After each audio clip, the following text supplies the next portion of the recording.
Il y a beaucoup d'autres options qui vont vous permettre de paramétrer comme vous le souhaitez l'application Gmail. Alors toutes ces options sont accessibles via le bouton paramètres, voire tous les paramètres, et on retrouve ici l'ensemble des onglets qui regorgent de commandes. Donc dans l'onglet général, vous voyez qu'on va retrouver des éléments comme par exemple, vous voyez, annuler l'envoi au bout de 5, 10, 15, 20 secondes. Vous savez, quand on va envoyer le mail, on aura une petite bannière indiquant qu'il envoie le mail et on pourra, pendant le temps qui est défini ici, annuler cet envoi si on le souhaite. Je réfléchis, ah non, finalement je ne voulais pas envoyer, je peux encore annuler. Donc par défaut, il est de 5 secondes, mais vous pouvez décider de l'augmenter.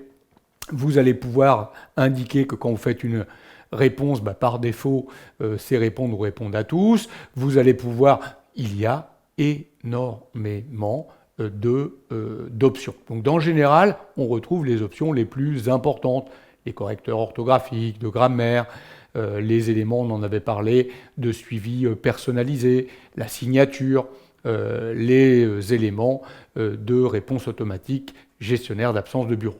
Libellé, on l'avait détaillé, c'est là qu'on retrouve tous les libellés système et les libellés que vous pouvez créer pour organiser vos mails. Boîte de réception, on l'a détaillé.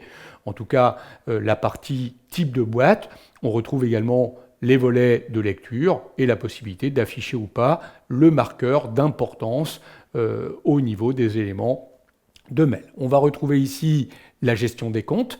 Donc on retrouve le compte, son compte email, mais on a la possibilité, pourquoi pas, d'ajouter d'autres adresses email, d'autres comptes de messagerie qu'on pourrait gérer à partir de Gmail, à partir de cet onglet compte. On retrouve également l'espace disponible, l'espace utilisé dans sa boîte, et on peut à partir de là même acheter plus d'espace si on en a besoin. On retrouve ici les filtres, ça on en avait parlé, ce sont les règles dans la partie supérieure, et dans la partie inférieure, on va pouvoir bloquer un certain nombre de personnes, d'adresses. Donc on retrouvera les personnes bloquées ici, et on pourra, le cas échéant, les débloquer. Vous avez des transferts de comptes, donc on pourrait ajouter une adresse de transfert.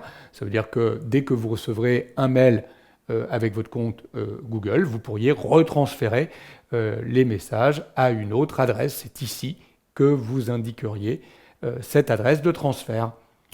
Il existe d'autres paramétrages.